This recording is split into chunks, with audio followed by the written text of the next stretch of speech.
Continuando con esta disertación clase sobre los aspectos prácticos de la acusación penal y la solicitud fiscal de sobreseimiento, disertación esta dirigida fundamentalmente a mis alumnos de la Universidad Central de Venezuela en la asignatura práctica 3, es decir, práctica de Derecho Penal. Quien les habla es el profesor Ángel Serpa Ponte y estamos transmitiendo esto en marzo de 2022. Disertaciones estas que pueden encontrar en mi canal YouTube Ángel Serpa Ponte, a los efectos de quien quiera suscribirse al mismo y encontrar respuestas a problemas vinculados al derecho penal, al derecho procesal penal. Bueno, en esta segunda parte de esta sesión de hoy vamos a abordar la acusación pública como acto conclusivo de dicha fase preparatoria. En la primera parte habíamos abordado la solicitud fiscal de sobreseimiento y hasta colocamos un ejemplo, un modelo, ¿verdad?, de una solicitud fiscal de sobreseimiento. En el caso en comento, a los que quieran ver, bueno, entren en mi canal y vean la primera parte de esta sesión. Allí el fiscal solicitó el sobreseimiento por prescripción, un aspecto objetivo. En ese caso, el delito era el delito de arrebatón.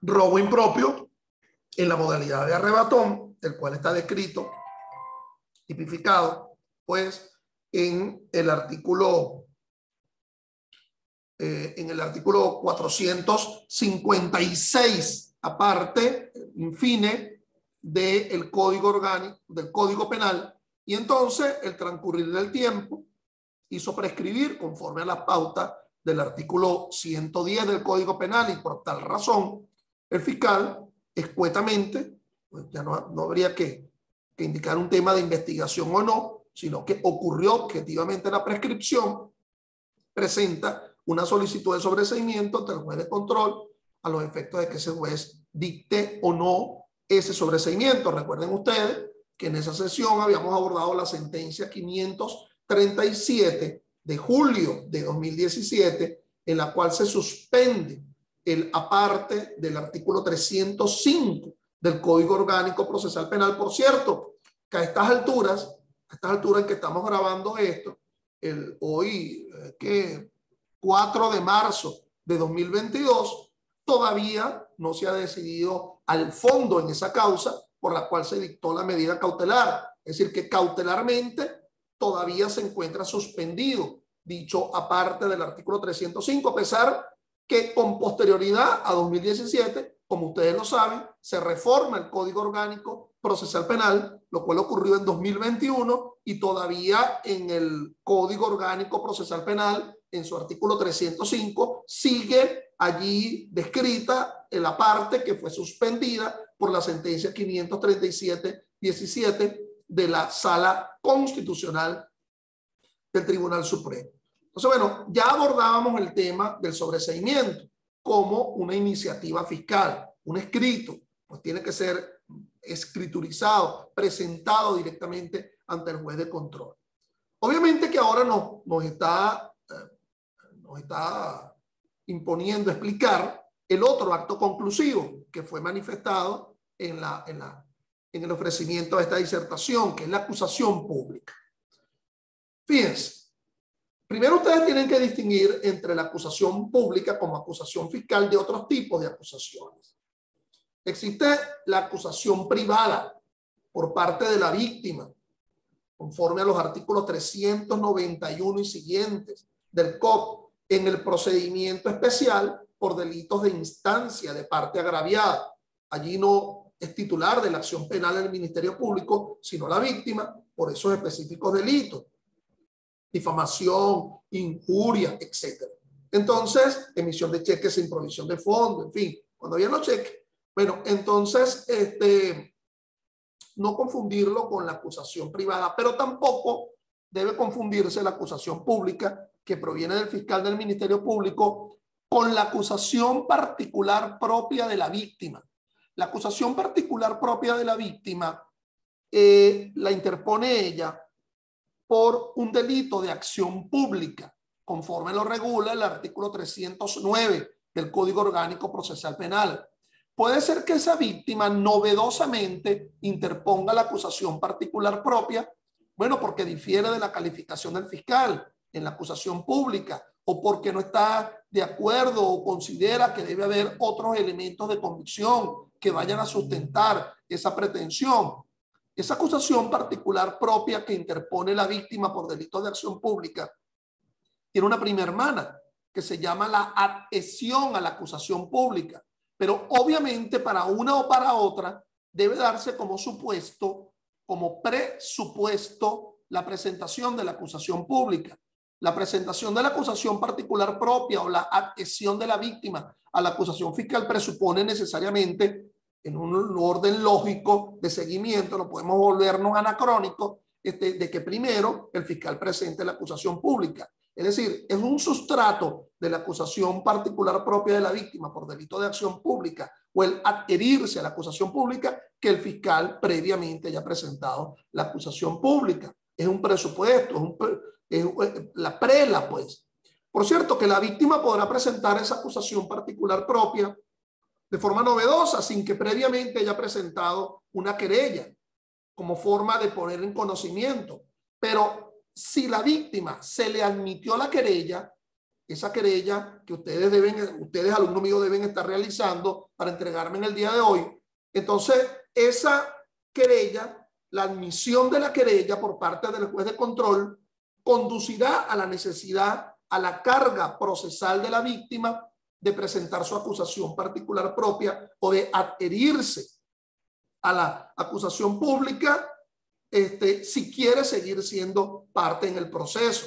Vamos, que si no presenta la acusación particular propia, entonces se entiende que existe un desistimiento de la querella que ya haya sido admitida, pero sigue siendo la víctima sujeto procesal porque ha sido ofendida directamente por el delito y ya el fiscal ha presentado la acusación pública.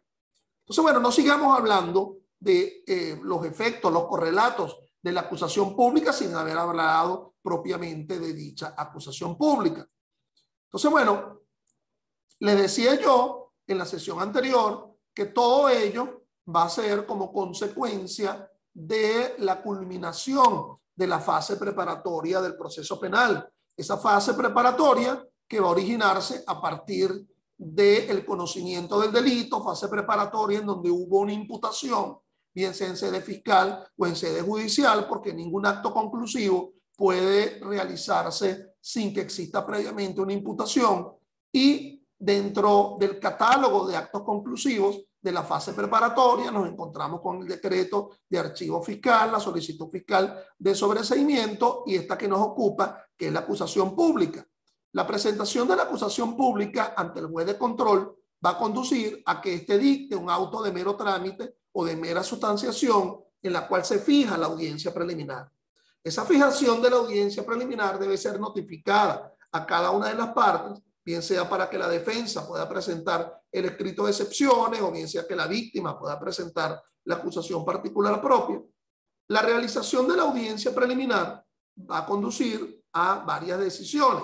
Ya habíamos abordado las causales de sobreseimiento, que sería la manifestación de un convencimiento negativo en cabeza del fiscal del Ministerio Público. Una de las maneras de sustentarse esa solicitud fiscal de sobreseimiento es porque exista la extinción de la acción penal. También habíamos abordado cómo el Código Orgánico describe los actos procesales subsiguientes a la presentación fiscal del sobreseimiento.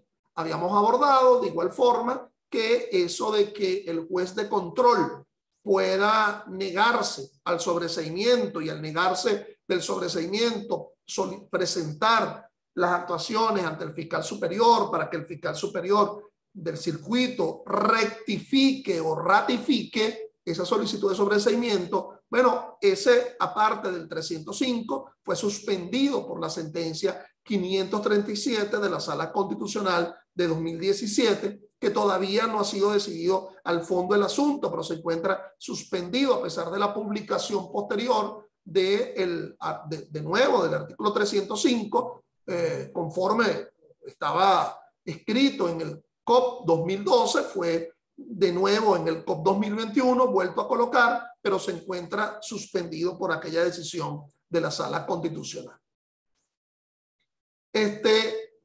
Por cierto que no les había mencionado en la parte anterior de esta disertación algunas sentencias vinculantes de la Sala Constitucional sobre el sobreseimiento. Por ejemplo, la 1500 del 3 de agosto del 06. El código no establece una prohibición absoluta al juez de control de que falle sobre cuestiones que son propias al fondo de la controversia. Lo que prohíbe la referida ley es que el juez de la fase preparatoria e intermedia juzguen sobre cuestiones de fondo que son propias del juicio oral. De allí que materias como la pertinencia, legalidad y necesidad de la prueba, las excepciones relativas a la extinción de la acción penal, prescripción, cosa juzgada, el sobreseimiento, atipicidad de los hechos que se investiguen, concurrencia de causa de justificación, de inculpabilidad o de no punibilidad, la inexistencia del hecho objeto del proceso, la no atribuibilidad del mismo al imputado, son indiscutiblemente e inequívocamente materias sustanciales o de fondo de las cuales el juez de control tiene plena competencia para la valoración y la decisión. Es decir, que no es que el juez de control va a excluirse de decidir sobre aspectos vinculados a la solicitud fiscal de sobreseimiento porque el tema deba ser probado en el juicio oral y público, sino que cuestiones, digamos, importantes de mero derecho, pues, que se visualicen en la fase preparatoria pueden ser resueltas a través del sobreseimiento dictada por el juez de control sin que sea necesario que la causa pase a juicio.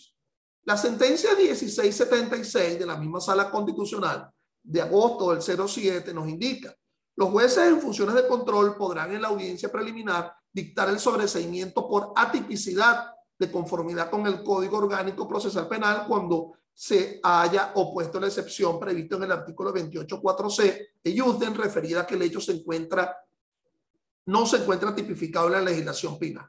Pero fíjense que esto no sería harina de nuestro costal, puesto que si es por una presentación de un escrito de excepciones, no estaríamos hablando del sobreseimiento como solicitud autónoma del fiscal del Ministerio Público sin que lo esté solicitando en la defensa. Por cierto que dentro de los derechos que se le concede al imputado, conforme, si mal no recuerdo, conforme al artículo 127 del Código Orgánico Procesal Penal, en su numeral 11, está que la defensa pueda solicitar el sobreseimiento. Pero de nuevo, repito, no quiero incluir acá esas maneras de llegar al sobreseimiento de decisión distintas a la propia solicitud del fiscal del sobreseimiento. La sentencia 1676 del 3 de agosto del año 07 de la Sala Constitucional, el sobreseimiento procede, entonces dice las causales, ¿verdad? El hecho imputado no es típico, concurre una causa de justificación. Esta causal contempla a su vez 4 supuestos: atipicidad del hecho, ausencia de antijuricidad, concurre alguna de las causas de justificación en el artículo 65 del Código Penal, legítima defensa, estado de necesidad, inculpabilidad, casos de inimputabilidad, inexigibilidad de otra conducta, miedo insuperable y error de prohibición invencible. Y 4, cuando la conducta típicamente antijurídica y culpable no sea punible, salvo casos en que concurran excusas absolutorias o condiciones objetivas de punibilidad. Es decir, los supuestos del 481 y 380 del Código Penal. La tipicidad debe responder al cotejo del hecho con la totalidad de las disposiciones legales, ni en el Código Penal ni en las demás normas penales. Porque el tema es que es atípico con respecto al Código Penal, pero a lo mejor es típico conforme a una ley de ilícito penal colateral. Si el pedimento fiscal tiene basamento serio, vislumbrar un pronóstico de condena, una alta probabilidad que en la fase de juicio se dicte condenatoria y en el caso de no evidenciarse este pronóstico de condena, el juez no deberá dictar el auto de apertura a juicio. Es decir, que si no hay pronóstico de condena, el juez debe dictar el sobreseimiento.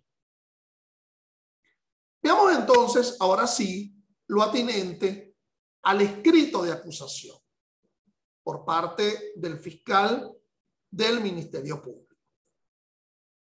La acusación pública está regulada en el artículo 308 del COP. Cuando el Ministerio Público estime que la investigación proporciona fundamentos serios para el enjuiciamiento público del imputado, presentará la acusación ante el Tribunal de Control.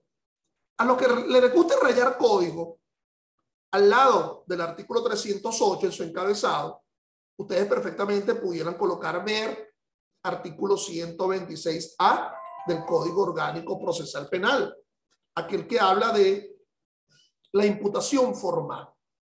Entonces, cuando allí se habla de la llamada imputación formal, se habla de probabilidad objetiva de responsabilidad.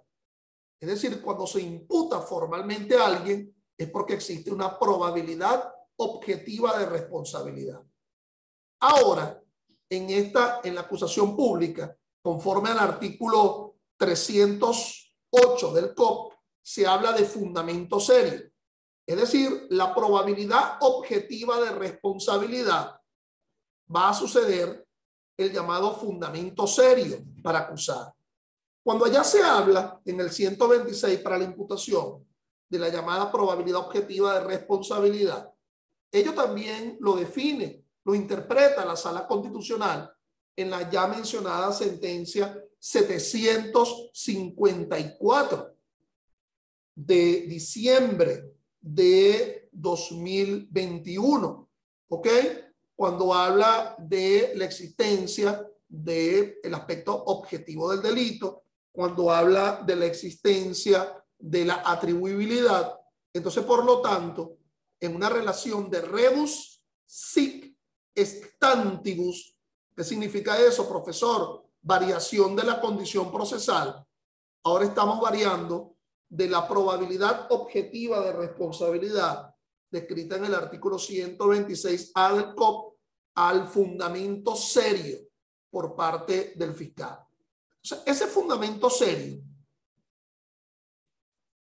alude a que de los elementos de convicción que ha obtenido ese fiscal en fase preparatoria, él está convencido tanto del aspecto objetivo del delito, la causación, como del aspecto subjetivo del delito, la culpabilidad, pero también está convencido de la atribuibilidad. Es decir, el efecto, la consecuencia antijurídica de la realización del hecho es atribuible a un autor que puede ser un perpetrador como tal, o de alguna forma activó su conducta en una colaboración con respecto a la realización del verbo rector del tipo. Es lo que se denomina un partícipe. Profesor, ¿podría cambiar entonces la calificación desde la imputación a la acusación? Ese es un tema muy interesante. Es lo que hablaríamos de la congruencia entre acusación e imputación. Tema interesante. En primer lugar, si no hay tal congruencia, si se está acusando por un delito distinto al que se haya imputado, es un típico ejemplo de una acción promovida ilegalmente, atacable por la vía del escrito de excepción. Pues debe haber congruencia, ¿okay?, entre acusación o imputación. Esa congruencia sigue existiendo si el fiscal en el desarrollo de la investigación se da cuenta que no es estafa, sino apropiación indebida calificada, o se da cuenta que no hay lesiones gravísimas, sino que lo que hubo fue un homicidio intencional en grado de frustración. Cuando se da cuenta que no hubo un acto lascivo, sino que hubo penetración, y por lo tanto hay una violación. Si se da cuenta ese fiscal como resultado de la investigación, pues tendrá que reimputar. Y esa reimputación debe ocurrir si está no privado de la libertad, bueno, en sede fiscal, si está privado de la libertad, pues tendrá que ser en sede jurisdiccional a los efectos del traslado. Entonces, no podría haber un cambio en lo que atañe a la calificación jurídica. Mi humilde criterio es que si es peyorativo, en perjuicio, no podrá haber ese cambio. Pero si es in bonam parte, a favor, se imputó por homicidio intencional en grado de frustración, pero ahora el fiscal está convencido que lo que hubo fue lesiones intencionales gravísimas.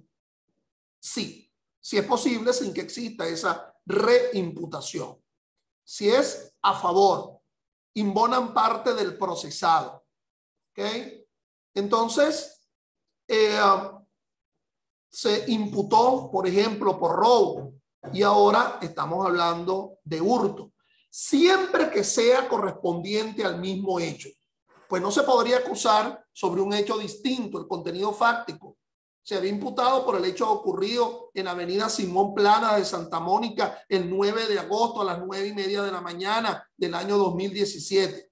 Pero ahora se está pretendiendo acusar, sin haberse imputado finalmente, el hecho ocurrido el 14 de abril del año 2018 en la Avenida Los Estadios de la ciudad de Caracas. Entonces, un hecho absolutamente distinto. Entonces, obviamente que tiene que haber esa congruencia entre acusación e imputación. Por cierto, que sigue a la famosa congruencia entre acusación y sentencia que está descrita en el artículo, si mal no recuerdo, 345 del Código Orgánico Procesal Penal. Entonces, la acusación deberá contener los datos que permitan identificar al imputado, el nombre, domicilio, residencia del defensor, así como los que permitan la identificación de la víctima. Una relación clara, precisa y circunstanciada del hecho punible que se atribuye al imputado. Clara, precisa y circunstanciada. El cuento hay que echarse. Es decir, el aspecto fáctico tiene que describirse. Ahorita no quiero hablar de la calificación jurídica. El aspecto fáctico. Condiciones de modo, tiempo y lugar. ¿Ok? ¿Qué fue lo que hizo? ¿Cuándo lo hizo? ¿Frente a quién lo hizo? Un hecho que se pueda adscribir al verbo rector y al supuesto de hecho y a todas las condiciones, a todos los elementos del tipo que después se pretende calificar. Recordemos que nos vamos a encontrar ese tipo analizado, tipo penal, bien sea en un cuerpo de ilicitud ortodoxa como el Código Penal o en un cuerpo de ilicitud colateral, ley contra el secuestro y la extorsión, ley contra el hurto y robo de vehículos, ley orgánica contra la delincuencia organizada y el financiamiento del terrorismo, ley orgánica sobre el derecho de la mujer a una vida libre de violencia. Entonces, ese hecho que calce perfectamente como un pie a un zapato, ¿okay? Como las dos manos que provienen de un mismo cuerpo, en donde pareciera que o necesariamente deben igualarse, identificarse plenamente. El hecho con respecto a la calificación. Condiciones de modo, tiempo y lugar sumamente importantes, puesto que ahí podríamos hablar de circunstancias modificativas de la responsabilidad penal. ¿Por qué pretendes abordar un homicidio calificado? ¿Dónde está la alevosía? ¿Dónde existe el uso del incendio para la realización del homicidio? ¿Por qué me hablas de homicidio preterintencional con causal? ¿Dónde está presente la realización de un propósito lesionante que se aúna a una causa de la cual era desconocida por el agente? Entonces, las circunstancias son importantísimas en la presentación de la acusación. Los fundamentos de la imputación con expresión de los elementos de convicción que la motivan. Entonces, fíjense que hay dos capítulos importantísimos en dicha acusación. Uno, los elementos de convicción. Es decir, los elementos de convicción de acuerdo a esto son los que fundamentan la imputación, pero aquí estaríamos hablando de que fundamentan la acusación. Esos que han sido obtenidos en la fase preparatoria, que no fue una fase bufa, que no fue una fase ociosa, que fue una fase que se usó para el encuentro de elementos de convicción. y que le sustentan el convencimiento a ese fiscal. Elementos de convicción que pudieron haber sido obtenidos en sede judicial, una audiencia de prueba anticipada, un reconocimiento en rueda, o que puedan haber sido obtenidos fuera del ámbito judicial, un levantamiento de cadáver, una autopsia, una experticia de funcionamiento, una experticia de valor, una inspección en sede realizada por el órgano policial como órgano auxiliar del Ministerio Público. La expresión de los preceptos jurídicos aplicables, más que expresión, tendría que haber una motivación de por qué se está abordando ese precepto jurídico. Obviamente que una acusación no es un manual de derecho penal, es decir, alude al precepto jurídico, explícalo con respecto a los elementos, pero obviamente aquí lo importante es que el fiscal haga el relacionamiento del hecho, la atribuibilidad con respecto al acusado, con respecto a la calificación jurídica, porque si no, ello sería atacable por la vía de las excepciones, ¿okay? Acción promovida ilegalmente. El ofrecimiento de los medios de prueba que se presentarán en el juicio con indicación de su pertinencia y necesidad. Nota que es distinto ese numeral 5, ¿verdad? Con respecto a al numeral tercero.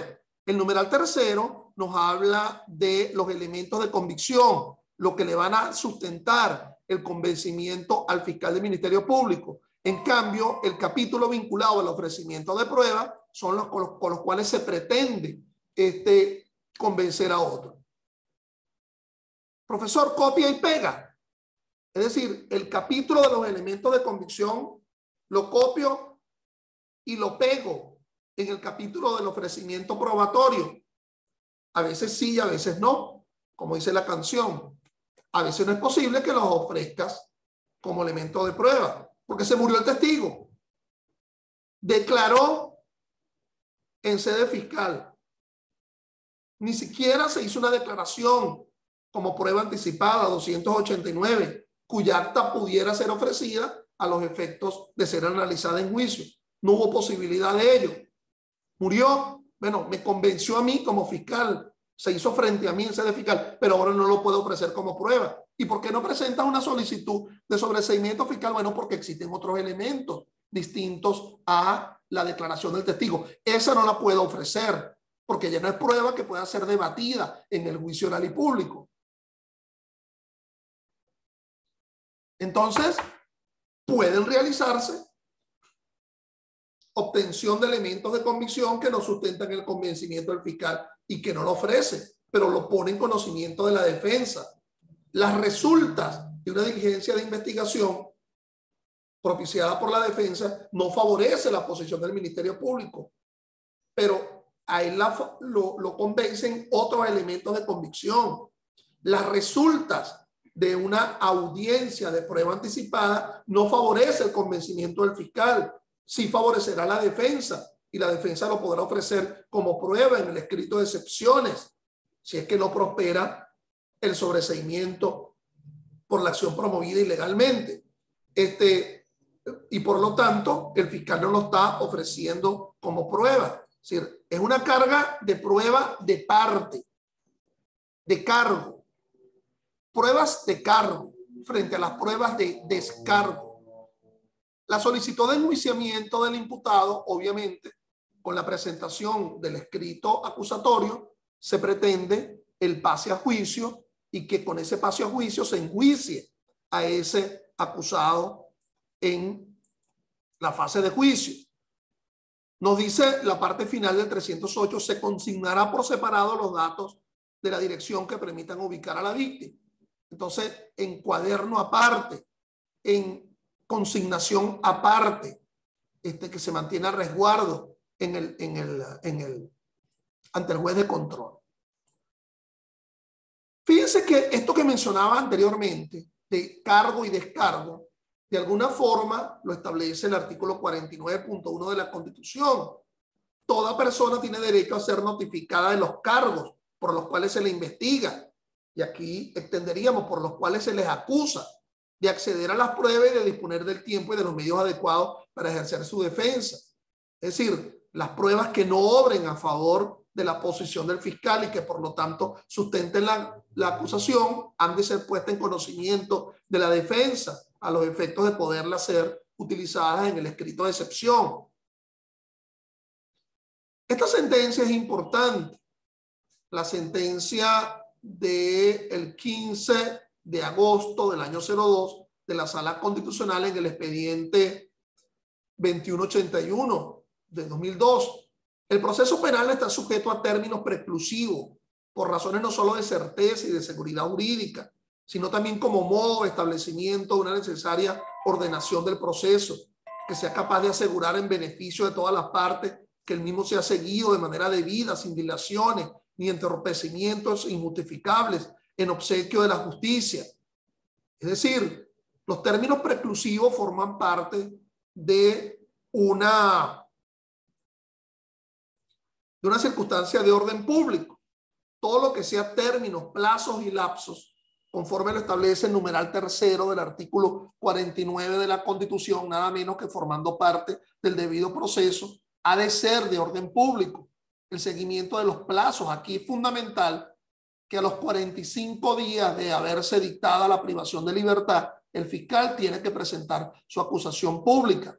45 días continuos que nacen a partir del día siguiente del dictado de la medida judicial preventiva. No se dictó una medida privativa, sino una medida cautelar sustitutiva. Entonces la presentación del acto conclusivo estaría vinculado a los lapsos que establece el 295 y siguiente del COP, es decir, la duración máxima de la fase preparatoria, 6 meses, 295, pero también nos habla de la posibilidad de prórroga frente a determinados delitos, los delitos de mucha significación que establezca el propio artículo 295 del COP. La oportunidad de la acusación. Entonces, fíjense, el cómputo del lapso para que dice la sentencia 678 del 9 de julio de 2010, el cómputo del lapso para que el fiscal del Ministerio Público presentara su acusación comenzará a transcurrir a partir del día siguiente en que el juzgado de control acordó mantener la medida de privación judicial preventiva de libertad, porque a lo mejor antes se dictó una medida, una orden de aprehensión y se ejecutó dicha orden de aprehensión, o a lo mejor antes hubo una privación de la libertad por la comisión flagrante del hecho ilícito, pero ahora el juez está dictando la privativa.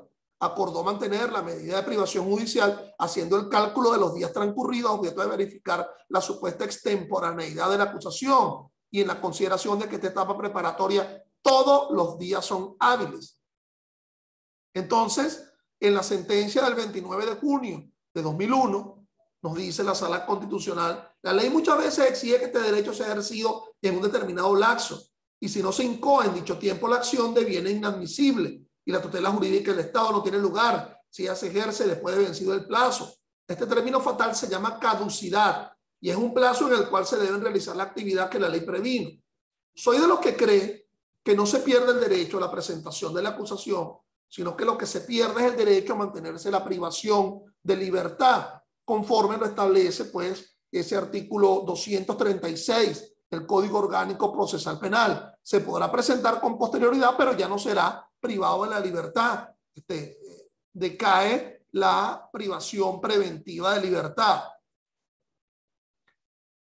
Eso de la diligencia de investigación previo a la presentación de la acusación ha sido tratado por la Sala Constitucional. En la sentencia 733 de abril de 2007, las diversas diligencias de investigación practicadas durante la fase preparatoria no son auténticos actos de prueba, impropiamente conocidas como diligencias probatorias. Se practican sin el control y contradicción de las partes y sin la presencia del juez que dictará decisión sobre el mérito de la causa, de allí que no son auténticas pruebas y solo sirven para fundamentar un acto conclusivo dictado por la representación fiscal, sea acusatorio, de sobreseimiento o de archivo fiscal.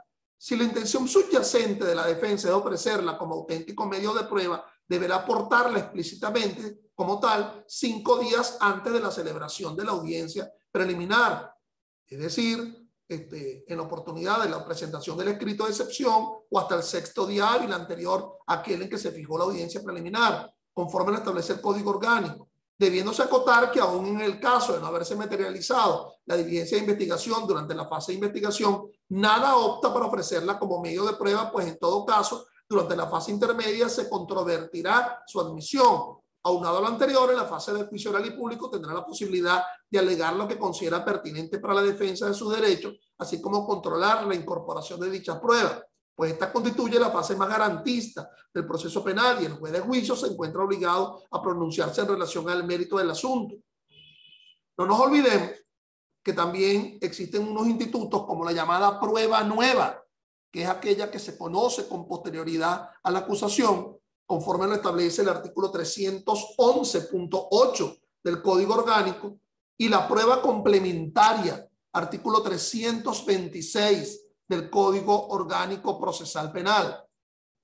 La Sala Constitucional también en esta otra sentencia, la sentencia 1817 del 30 de noviembre del año 11, nos habla del derecho a probar por la defensa, es un derecho.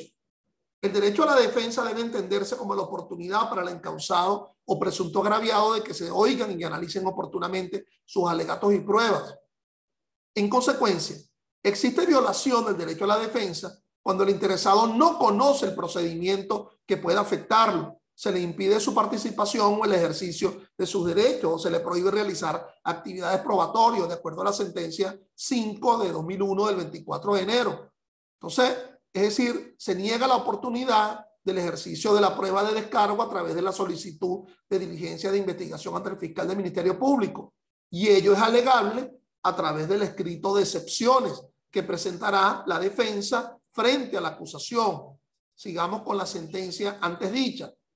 Una de las manifestaciones del derecho a la defensa es el derecho a la prueba, cuyo contenido se integra en el poder jurídico de la parte de provocar la actividad procesal necesaria para lograr la convicción del juez sobre la existencia o inexistencia de los hechos relevantes para la decisión del conflicto objeto del proceso. Visto desde esta perspectiva, el derecho a la prueba, ejercitable en cualquier tipo de proceso e inseparable del derecho a la defensa, consiste en que las pruebas lícitas, necesarias, pertinentes y tempestivas sean admitidas y practicadas por el juez, no pudiendo éste en forma alguna desconocer o obstaculizar el contenido esencial de tal derecho. La conexión conceptual antes señalada entre el derecho a la prueba y el derecho a la defensa obedece a que el primero es un soporte esencial del segundo, toda vez que el derecho a la defensa comprende la facultad del imputado de intervenir en el proceso penal que contra él se ha incoado, así como también de llevar a cabo las actividades procesales necesarias para evidenciar la falta de fundamento. Y ello se sustenta pues en el numeral primero de el artículo 49 de la Constitución. Entonces, esencialmente el ser oído, B, controlar y contradecir la prueba de cargo, C, probar los hechos que invoca a los fines de neutralizar o atenuar la reacción penal del Estado, D, valorar la prueba producida en el juicio y E, exponer los argumentos de hecho y de derecho que considere pertinente. Ello también ratificando la sentencia 4278 del año 2005 de la Sala Constitucional del 12 de diciembre, más la 797 de mayo de 2008. Bueno, finalmente, ese fiscal debe dar respuesta a la solicitud de diligencia de investigación por parte de la defensa, tal como lo indica la sentencia 3602 del año 03, ratificada en la 1661 de octubre del 06. En ejercicio del derecho a la defensa, el imputado puede pedir al Ministerio Público la práctica de diligencia de investigación destinada a desvirtuar. En el Ministerio Público la llevará a cabo si las considera oportuna y útiles, debiendo dejar constancia de su opinión contraria, de forma expresa, a los efectos de que ulteriormente corresponda a la denegación de la práctica de diligencia solicitada ser invocado por la defensa.